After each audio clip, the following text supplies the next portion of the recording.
You, John Fitzgerald Kennedy, do solemnly swear. I, John Fitzgerald Kennedy, do solemnly swear. That you will faithfully execute the office of President of the United States. That I will faithfully execute the office of President of the United States.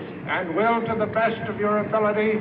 And will, to the best of my ability. Preserve, protect, and defend the Constitution of the United States. Preserve, protect, and defend the Constitution of the United States. So help you God.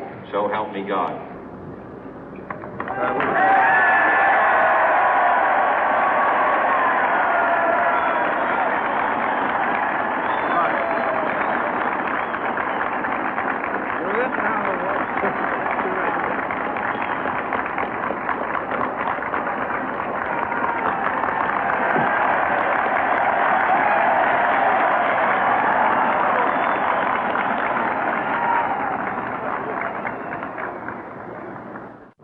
Vice President Johnson, Mr. Speaker, Mr. Chief Justice, President Eisenhower, Vice President Nixon, President Truman, Reverend clergy, fellow citizens.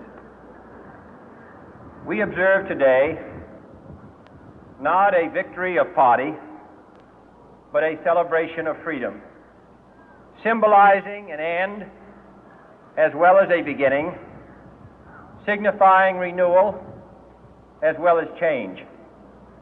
For I have sworn before you and Almighty God the same solemn oath our forebears prescribed nearly a century and 3/4 ago. The world is very different now, for man holds in his mortal hands the power to abolish all forms of human poverty and all forms of human life. And yet the same revolutionary beliefs for which our forebears fought are still at issue around the globe. The belief that the rights of man come not from the generosity of the state, but from the hand of God. We dare not forget today that we are the heirs of that first revolution. Let the word go forth from this time and place to friend and foe alike that the torch has been passed to a new generation of Americans born in this century, tempered by war, disciplined by a hard and bitter peace, proud of our ancient heritage, and unwilling to witness or permit the slow undoing of those human rights to which this nation has always been committed and to which we are committed today at home and around the world.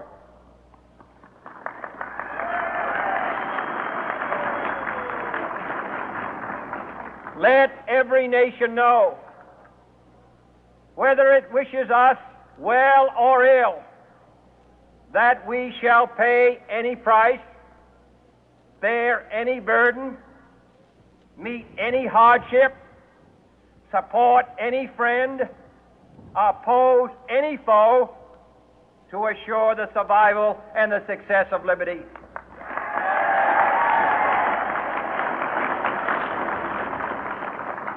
This much we pledge and more. To those old allies whose cultural and spiritual origins we share, we pledge the loyalty of faithful friends. United, there is little we cannot do in a host of cooperative ventures. Divided, there is little we can do, for we dare not meet a powerful challenge at odds and split asunder. To those new states whom we welcome to the ranks of the free, we pledge our word that one form of colonial control shall not have passed away, merely to be replaced by a far more iron tyranny. We shall not always expect to find them supporting our view, but we shall always hope to find them strongly supporting their own freedom, and to remember that in the past, those who foolishly sought power by riding the back of the tiger ended up inside.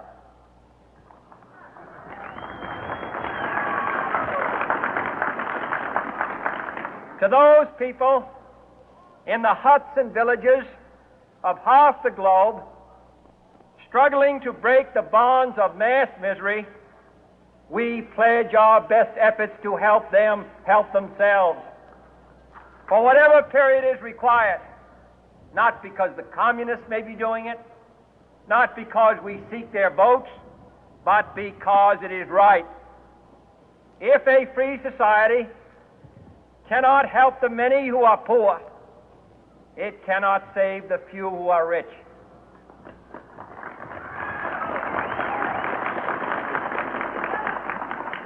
To our sister republics south of our border, we offer a special pledge to convert our good words into good deeds, in a new alliance for progress, to assist free men and free governments in casting off the chains of poverty.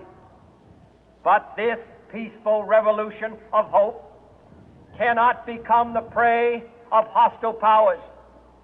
Let all our neighbors know that we shall join with them to oppose aggression or subversion anywhere in the Americas. And let every other power know that this hemisphere intends to remain the master of its own house.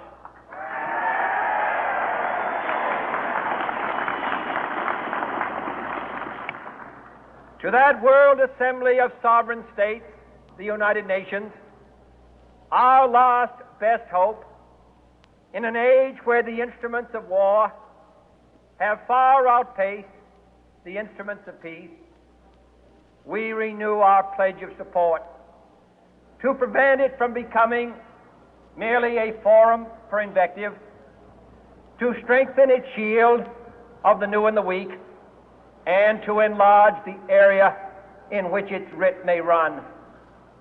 Finally, to those nations who would make themselves our adversary, we offer not a pledge, but a request that both sides begin anew the quest for peace.